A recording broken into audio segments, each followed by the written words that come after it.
Oh my God, this is a great question. This is probably the best question I've ever read on this show. Top 5 answers on the board. Doggone it, I can't wait. Past or present? Name the greatest female singer of all time. That's not the topic of this video, but it's got me thinking. If the solo artist with the most #1 singles ever didn't make the top 5, how much do hits even matter? Yeah, I know results from a game show poll shouldn't be taken as gospel, but seriously, what is it? Other than winning a Grammy or starring in a soft drink commercial, topping the Billboard Hot 100 chart was the gold standard of music industry success. Sure, Billboard has its flaws, but 5 Grammys, 16 #1s, 9 albums, 200 million units sold, and Billboard Artist of the Decade, and that's just in the 90s. Can you imagine the thrill of your very first album taking you from obscurity to a household name? Then scoring 16 more top 10 hits over the next decade, bringing the total count to 19 and forever solidifying your place in music history.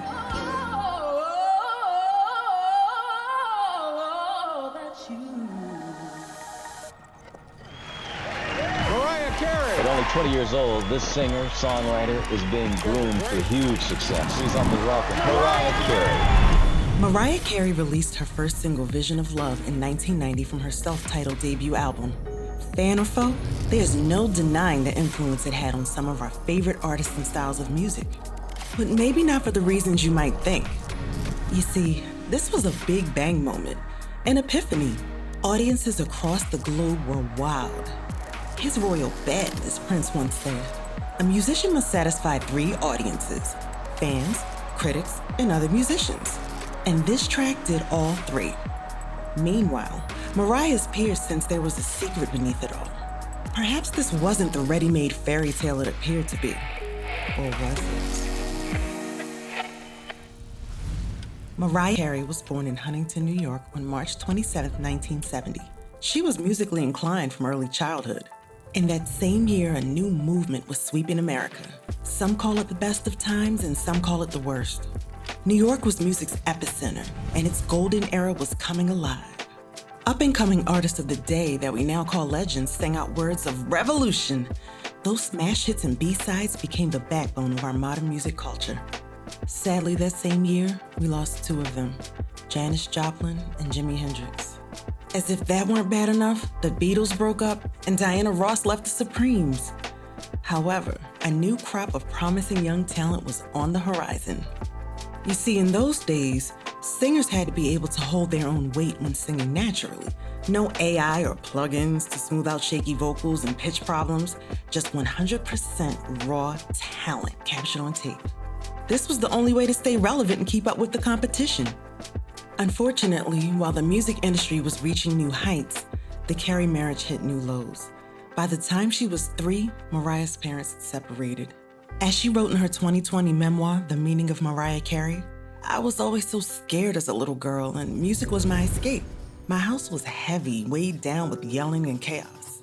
She would follow in the footsteps of many songwriters, penning her first poems and lyrics in her youth. As far as I'm concerned, rap was and is the pinnacle of modern poetry, so it was only fitting that her creative journey began in the early 80s, not long after the birth of hip-hop.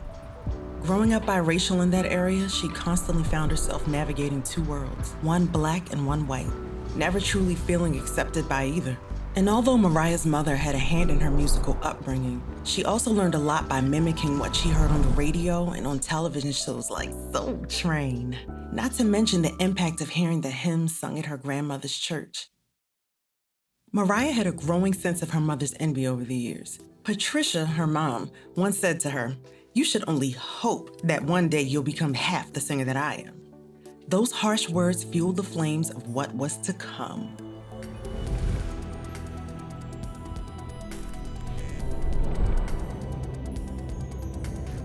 All right, so here's the recipe for a #1 debut single that rocked the entire industry. You take 1 cup of vocal skills, a teaspoon of poetry, a sprinkle of soul, and a dash of NYC, and voila. So back to the story.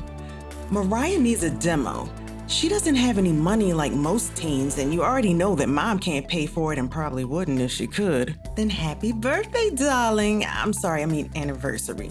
Fans know what I'm talking about. Her ex-brother Morgan gives her the money. Wait, ex-brother? What the heck is this? Okay, anyway, to put some icing on the cake, he introduces her to his friend Gavin Christopher, who's known for working with some really big names in the music industry. And he has a few hits of his own. Ben Margolis grew up in Santa Cruz, California. After a short stint as a drummer for the band The Coma Teens, he decided to settle in New York and start a band called King Holiday, which included Mariah's former brother Morgan. Hey, she said it, not me, okay? The band played at CBGB's and even signed a deal with Elektra Records. It didn't go anywhere, but well, you know how that goes. Ben met Mariah through Gavin Christopher, who we mentioned earlier. Gavin hired Ben as a musician for a recording he and Mariah were working on. Long story short, Ben and Mariah hit it off, and eventually he became her writing partner / manager. And in a tiny backroom studio in his father's cabinet-making factory, they finished recording the 7-song demo and started shopping it. Okay, I'm sorry, I just can't shake this image of curly Mariah all skinny, singing her little heart out in some one-light outhouse in Blair Witch, New York. Well, that's how they made it sound over the years, right? Tommy Matola has done so much in the music industry that some can say he's done a little too much, you know what I'm saying? No, I'm not talking about their love dramas today, boys and girls. This is about his hand in making Vision of Love what it is. After hearing the demo, Tommy got in touch with Mariah pretty quickly. Once he tracked her down, that is. A deal was offered and a contract was signed lightning fast. They just had to snatch up this young new talent before the competition, meaning rival labels did. But what were they gonna do with her? Well, the first step was to take specific songs from the demo and put the industry spin on them. This would mean recording them with professional session musicians, producers, and so on. In the 80s, Rhett Lawrence was a music industry pioneer in computer tech and sampling. His drum loop is featured on the Bee Gees' 1987 hit, You Win Again. Before the Carey project, he just rapped Michael Jackson's Bad album. After Rhett listened to the demo of Vision of Love, his response was basically, oof, this song needs a hero. It was promising, I guess, but it sounded too dated for Mariah. So he updated the tempo, altered the chord progressions, took out the 1950s shuffle beat, and threw in some finger snaps. The song's melody and key were both altered by Mariah, while Ben added in some extra instrumentation. And for some reason, Ben and Mimi thought they would produce the whole album, but the label was like, no. Mariah would re-record the lead vocals, but they kept the original background vocals, which she sang herself. When they put it all together, they had a track that was a shiny modern take on doo-wop. They brought in New York native Jimmy Ripito, who goes by the stage name Jimmy Rip. That's a cool name, ain't it? According to Guitar Player, he was the go-to session guitarist in the 80s and 90s, working with Hall & Oates, Willie Nelson, Mick Jagger, and Rod Stewart, just to name a few. And when asked about his popularity in the industry, he believes that it could be because he's a pleasant person to have breakfast with. Marcus Miller, bass player and SNL band alum, has appeared on over 500 songs and has won the Session Musician of the Year award 3 times in a row. He co-wrote Aretha Franklin's 80s hit Jump to It, along with the legendary Luther Vandross, and it didn't stop there. He went on to co-write, produce, and arrange most of Luther Vandross's albums and hit songs. And if that didn't knock your very socks off, he acted as a composer and producer on 3 of Miles Davis's albums. Narada Michael Walden was the it producer of the 80s, and with good reason.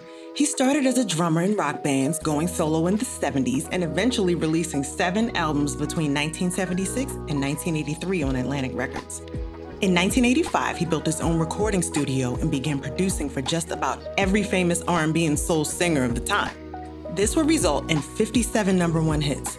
That's 57, y'all. Number 1s. As the story goes, Tommy called in Narada to work on I Don't Wanna Cry, which also went to number 1. Execs liked what they heard, so Tommy calls Narada again to see if he can put that same magic onto Vision of Love. Wait, hold up. Just how many hands did this song pass through anyway? Could this be the mysterious reason why the demo track has never surfaced after all these years? Is it a case where the song has been changed and revamped and redone so much that if we heard the original, we wouldn't even recognize it? I'm sure I don't know, but I'd love to hear your thoughts. And finally, we have Minnie Riperton. No, this vocal angel didn't write and record or mix the song, but Mariah was inspired by her whistle note.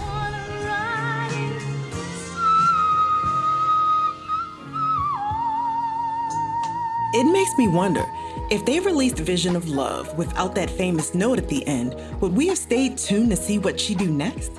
You must admit, that part grabbed our attention. But did the note make Mariah, or did Mariah make the note? Now with a recipe like that, all she needed was to overcome stage fright and nail that debut TV performance.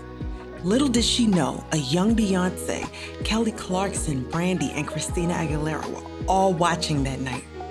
I don't know what they were doing up because this was a late night talk show, but I was watching too, so shh. So now, ladies and gentlemen, this has been the tale of how Mariah Carey became known as the living blueprint of many things. We've been through it all with her: diva fashions, public meltdowns, celebrity love things, family drama, and timeless beauty. Oh, before you go, did you know that our girl is out there spilling the secrets of her success? And it's all through Masterclass. Yes, the bell has rung, honey. Mimi 101 is now in session. And you can learn from other masters of their craft as well. Things like cooking with Gordon Ramsay, fashion design with Marc Jacobs, and science with Bill Nye. How cool is that? Learn from the best of the best, all from the comfort of your own home or wherever you like to get comfortable, if you know what I'm saying. So do me a favor and check out the Masterclass affiliate link below. It helps you win and our channel wins. I thank you in advance and you can thank me later. Mwah. If you're in love with music like I am and want to hear more of the stories and fun facts of what's behind it, hit subscribe and the notification bell to join our music family. And don't forget the like button. If you click it, the algorithm goes to work sharing our videos with the masses. Want to hear about new artists that are on our radar? Let's chat about it over on Discord. And shoutouts to our awesome patrons for supporting our production team that makes these videos possible. Consider becoming one of them on our Patreon. Catch you in the next video. With love, LaMay.